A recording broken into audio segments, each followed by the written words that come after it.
첫 번째 주인공은 가정이 깨어지는 아픔 속에서 삶에 대한 소망을 잃었을 때 찬양을 통해 하나님을 깊이 만나 믿음의 반석 위에 굳게 선 박경란 집사입니다. 저는 어린 시절 저희 부모님께서 아버님이 일찍 돌아가시고 어머님이 이제 생계를 유지하면서 어린 아이 때부터 엄마가 없고 집에 혼자 있다 보니까 외로움 많이 타고 해 떨어지는 저녁 노을 시간에 슬퍼하고 이런 시간이 오래 있었습니다. 그런 성장 시간을 통해서 제가 갈망하고 갈구했던 것은 따뜻한 가정, 엄마가 집에서 기다려주는 그런 집, 그런 것을 동경하게 되었는데 사회생활하고 어른이 되면서도 고집스러울 정도로 내 편이 되어지고 내 곁에 사람을 세우는 것을 좋아하게 됐습니다. 그러다가 이제 성장해서 결혼을 하게 되었는데 남편이 퇴근하면 아이 손을 잡고 버스 정류장에서 내가 슬퍼하던 그 저녁 시간에 남편을 맞이하는 게 저의 소원이었습니다. 근데 삶은 계획대로 되지 않더라고요. 제가 행복할 줄 알았는데 남편이 저와 아이를 인정하지 않고 가정을 버리고 떠나는 사건이 생겼습니다. 살 소망이 완전히 끊어지니까 내가 죽을 수밖에 없겠구나 라고 생각하고 뱃속에 2개월 된 아이를 안은 채 이제 자살을 생각하며 살고 있었어요. 근데 어느 날 너무도 뜬금없이 하나님의 첫 노크가 일어나는 사건이 생기게 됐습니다. 주일학교 때 불렀던 찬양이 의도치 않게 갑자기 내 마음속에서 올라오는 거예요. 예수 사랑하심은 거룩하신 말일세. 우리들은 약하나 예수 권세 많도다. 날 사랑하심, 날 사랑하심, 날 사랑하심. 여기까지 내가 불렀어요. 근데 제가 묻고 제가 질문하게 됐습니다. 예수님이 날 사랑하는 걸 내가 어떻게 알 수 있지? 그리고 제가 바로 대답했어요. 그 다음 구절인 성경에 써있네. 이 사실이, 이 가사가 내 마음을 퉁 치면서 믿어지는 거예요, 여러분. 그렇게 주님은 저에게 오셨습니다.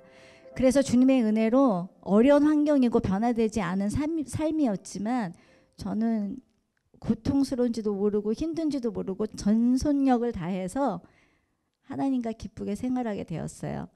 그런데 삶은 삶이고 말씀은 말씀이고 분리가 되는 거예요. 삶에서 오는 그 괴리를 제가 이겨내지 못하고 나를 버린 남편이 원망스럽고 내가 이렇게 어린 시절부터 혼자 지냈던 그런 생활들이 야속하고 끌어오는 분노를 이겨내지 못하던 그런 시간을 지냈는데 주님께 그런 어려운 상황들을 기도하면서 저는 굉장히 솔직한 사람이에요, 여러분. 그래서 기도도 이렇게 막 포장되게 안 하고 제 감정대로 막 하는 편이거든요. 기도 가운데 나를 버리고 간 남편에 대해서 막 욕을 했어요. 근데 주님께서 갑자기 욕하지 마라 딱 이러시는 거예요. 바로 대들었죠. 소리 지르면서. 어떻게 내 편을 들어주셔야지. 하나님을 예배하는 하나님의 자녀 편을 안 들어주시고 교회를 핍박하고 하나님을 저주하고 내 가정을 버리고 우리 아이를 버리고 간 그 남편을 감쌉니까? 하나님 그러고도 내 편이십니까? 제가 이렇게 막 했어요. 근데 하나님께서 처음으로 환상을 보여주셨어요. 이 몸 안에 장기인데 심장이 딱 내 앞에 있더라고요. 펄떡펄떡 뛰어요. 제 거예요. 제 심장인데 제가 욕을 할 때마다 심장이 쫙 하고 갈라지면서 피가 막 솟구치는 거예요. 근데 아까 하지 마라 라고 했던 그 음성이 저한테 율법적으로 제재하는 목소리가 아니었어요. 제가 하나님을 오해하고 있었더라고요. 자녀의 심장이 갈기갈기 찢어지는 것을 더 이상은 너무 아파서 볼 수 없어서 경란아 너가 죽게 생겼으니 그만해라 라고 하시는 진정 저를 살리시는 음성을 듣게 되었습니다. 하나님은 윤리적으로 도덕적으로 선하고 착한 사람만 챙기시는 분이 아니라 비천하고 아직도 부족하고 죄 가운데 있지만 하나님께서 그런 저마저도 환경적으로 사랑하시고 이끌어 가신다는 분이심을 제가 그 환상을 통해서 똑똑히 목격하게 되었습니다.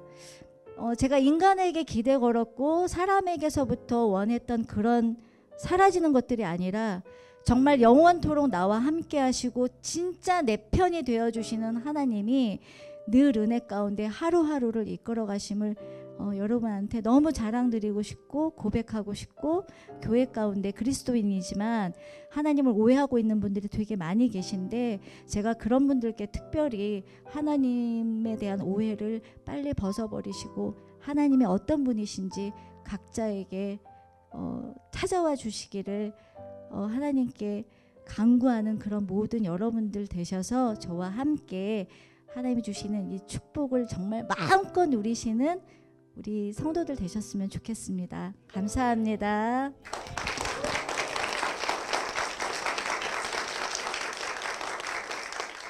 사실은 그 깨어짐의 그 아픔과 슬픔과 우울한 이런 것들이 딸에게 그대로 갈까봐 사실 굉장히 걱정을 많이 하셨을 것 같은데, 사실 주님을 믿고 나면 주님께 맡겨드리게 되고 주님이 책임져 주시잖아요. 네. 우리 따님도 주님께서 책임져 주셨을 것 같은데 어떻게 잘 크고 있나요? 당연하죠. 제가 네.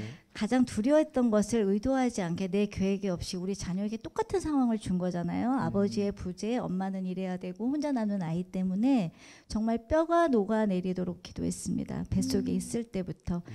우리 딸아이가 나와 같은 길을 걷지 않고 올바르게 살 수 있는 길은 하나님의 강권적인 은혜에 사로잡히는 일 외에는 아무것도 더 할 수 없다라는 결론이 있어서 하나님께 부르짖고 지금 이 시간까지 정말 엄청난 기도를 드리고 있습니다. 아멘. 네. 기도로 그렇죠. 우리 집사님 이 자리에 서기까지 옆에서 계속해서 기도해 주시고 중보해 주셨던 분이 계시다고 합니다. 이분 역시 아들 셋을 홀로 키우신 장한 어머니신데요. 우리 담임 목사님의 어머님이기도 하신 김성래 권사님, 그리고 따님 박서연 학생 박수로 모시겠습니다. 네. 네, 먼저 우리 서연 양, 네, 엄마의 간증을 들었는데 알고 있었던 내용도 있고 오늘 처음 들은 내용도 있을 것 같아요. 네, 어떻게 들었어요?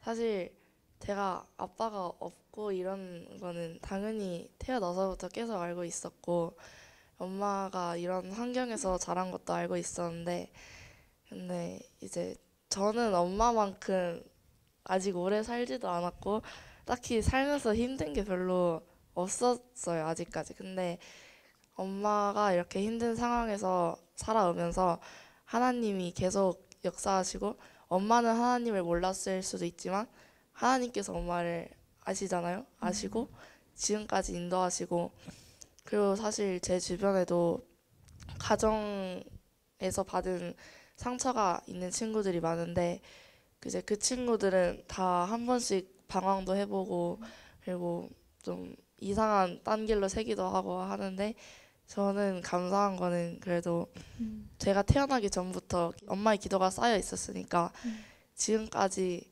하나님하고 동행한 것 같아서 감사하고, 앞으로도 엄마처럼 쭉 하나님과 동행하는 인생을 살고 싶다고 생각했습니다. 세상에, 아멘. 그래요.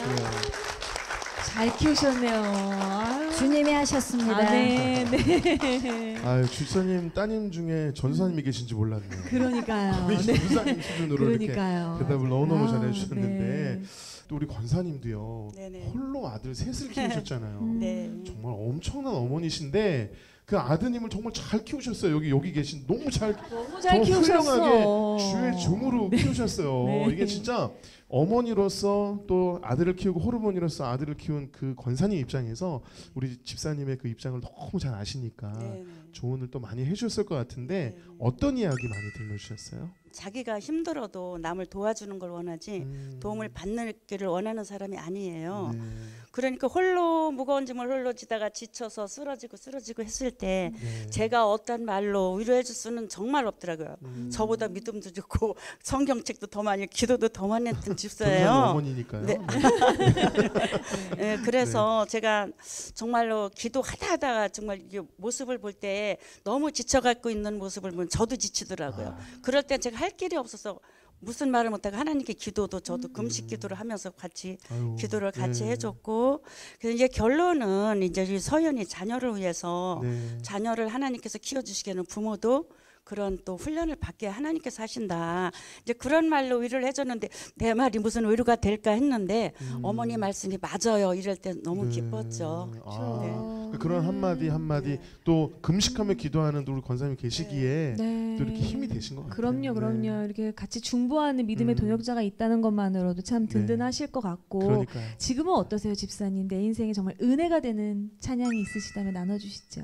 네, 내 영혼이 은총 입어. 그러니까 제가 죄인이었을 때 몰랐는데, 그러니까 너의 영혼도 중요하지만 내 영혼이 너무 중요한 거예요. 내 영혼이 은총을 맞아요. 입고 나 보니 세상이 너무 달라진 거예요.